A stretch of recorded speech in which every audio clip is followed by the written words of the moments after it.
Hello students. मैं आपका अपना दोस्त धर्मेंद्र कुमार। और आज के वीडियो लेसन में अपन डिस्कस करेंगे दोहरा निश्चय।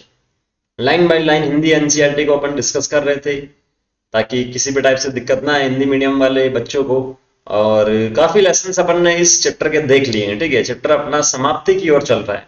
70% पोर्शन इसका हो गया है, बाकी बचा हुआ पोर्शन अपन एक या दो लेसन में कंप्लीट कर लेंगे। सो एनसीईआरटी लेके आप लोग बैठिएगा, नोटबुक लेके बैठिएगा, कुछ इंपॉर्टेंट मैं बताऊं तो उसे नोट करते चलिएगा, समझते चलिएगा। स्टार्ट अपन करते हैं। दोहरा निषेचन। दोहरा निषेचन द्विनिषेचन या जिसे इंग्लिश में अपन बोलते हैं डबल फर्टिलाइजेशन। ठीक है, अब ये टॉपिक समझने के लिए आपको पहले वाला आना जरूरी है, नहीं आएगा तो नहीं आएगा समझ में। अपन ने बात की थी कि जो पहले वाला टॉपिक अपन ने पढ़ा था कि इस प्रकार से जो स्ट्रक्चर थी, पराग नलिका का निर्माण होता है और वो पराग नलिका क्या करती है, जो पराग कण है उसे लेकर अंदर की ओर आती है और पराग कण के अंदर दो नर युग्मक होते हैं। कितने होते हैं? दो नर युग्मक होते हैं, तो युग्मक है। अब निषेचन बोला है, अभी इससे पहले कि जो जितने भी अपन ने लेसन देखे हैं वो किस में आएंगे, निषेचन पूर्व के अंदर आएंगे, मतलब निषेचन से पहले की जो अवस्था है उसके अंदर आएंगे।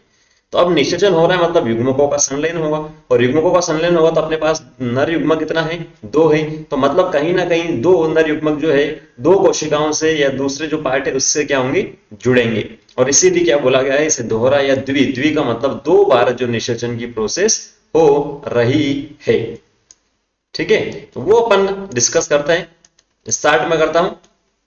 एक सहायक कोशिका, जो अपन ने डायग्राम देखा था तो आपको पता होगा यहाँ पर कुछ इस प्रकार से तंतु रूप समुच्चय होता है, नीचे की ओर दो कोशिकाएं यहाँ पर इस प्रकार से होती है। ठीक है, तो उससे टोटल अपन ने क्या बोला था, अंड उपकरण वहां पर बोला था। तो ये जो सहायक कोशिका है वो क्या करती है, सहायता करती है यहां से पराग नलिका के प्रवेश को।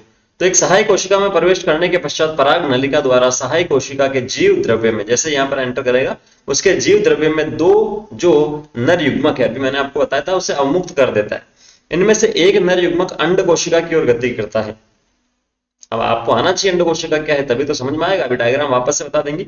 और केंद्रक के साथ संगलित हो जाता है, जिसे युग्मक संलयन अपन बोलते हैं, युग्मकों का संलयन। ठीक है, तो ये अपने पास पूर्ण होता है, जिसके परिणाम में एक द्विगुणित कोशिका युग्मनज बनता है। तो अंड कोशिका, एक युग्मक आ रहा है परागकण से और दूसरा युग्मक कहां से आ रहा है, अंड कोशिका से, जो बीजांड के अंदर था। तो ये दोनों एक दूसरे से जुड़ते हैं तो युग्मनज यहां पर बनता है, जाइगोट जिसे अपन बोलते हैं। जबकि अभी दूसरा अपने पास जो युग्मक है वो क्या है, फ्री है। तो दूसरा नर युग्मक केंद्रीय कोशिका, ये जो कोशिका थी बड़ी कोशिका थी जिसे अपन ने क्या बोला था, केंद्रीय कोशिका बोला था। तो यहां पर अपन ने बात की, इस केंद्रीय कोशिका में क्या होता है, दो ध्रुवीय केंद्रक होते हैं। ठीक है, एन और एन दो ध्रुवीय केंद्रक होते हैं।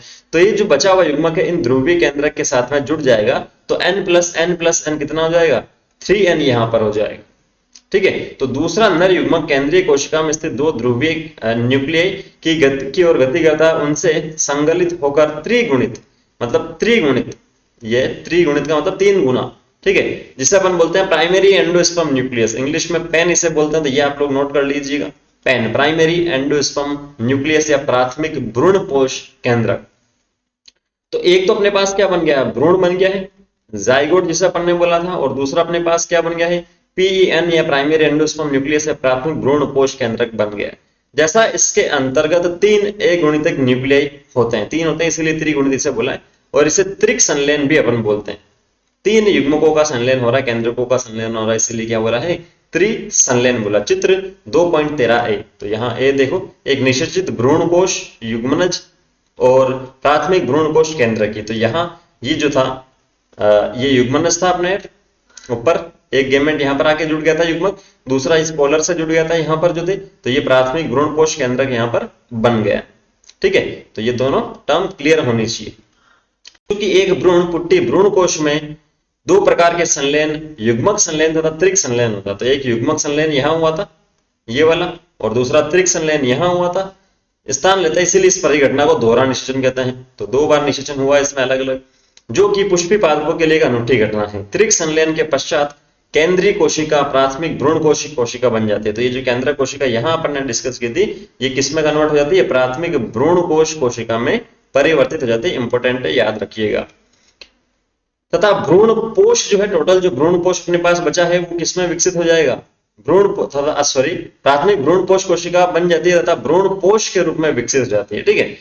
जबकि युग्मनज जो है वो क्या बना देता है, भ्रूण। तो ये जो युग्मनज यहाँ पर बना है, ये आगे चलकर ये मतलब भ्रूण से आगे जो नया जीव यहाँ पर बनेगा वो एक प्रकार से बनेगा। जबकि जो भ्रूणपोष है इससे क्या प्रोवाइड करेगा, नरिशमेंट प्रोवाइड इसे करेगा, पोषण इसे प्रोवाइड करेगा, ठीक है। तो ये आपको ध्यान में रखना है कि भ्रूणपोष किससे बना है। भ्रूणपोष जो है वो 3 न्यूक्लियसों का संलयन हुआ है, 2n+n हुआ तब भ्रूणपोष बना है, और n+n हुआ तब युग्मनज बना है, और इस युग्मनज को भ्रूणपोष पोषण प्रदान करता है। इसे आगे वाले लेसन में अपन देखेंगे।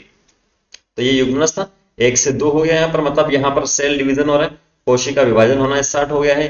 तो कोशिका विभाजन हुआ है यहाँ पर 1 से 2, 2 से 8, इस प्रकार से बनता रहता। तो ये जो बे डायग्राम है, एक द्विबीजपत्री में भ्रूण विकास के चरण है। तो एक बीजपत्री और द्विबीजपत्री जब अपन देखेंगे, इस डायग्राम को वापस से मैं यहाँ पर डिस्कस करूंगा इतने से वो, ठीक है। तो यहाँ युग्मनज 1 से 2, 2 से 4, 4 से 8, इस प्रकार से समसूत्री विभाजन चलता रहेगा।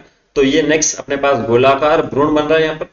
ये जो भ्रूण है गोलाकार भ्रूण अपने पास इस प्रकार से बना है। उसके बाद में निलंबक जो हेल्प करता है, जोड़ के रखता है, ये उसके बाद में हृदयकार आता है। ये जो स्टेज लिखी है वो इसके अंदर इंपॉर्टेंट है। फिर से बता देता हूँ, नेक्स्ट सेशन में वापस इसे मैं डिस्कस करूंगा, तो कोई दिक्कत वाली बात नहीं है। सबसे पहले युग्मनज बनता है, युग्मनज से गोलाकार भ्रूण बनता है, उसके बाद में हृदयकार। ये इस प्रकार से हृदय उल्टा इसने बना दिया यहाँ पर ये वाला, ठीक है।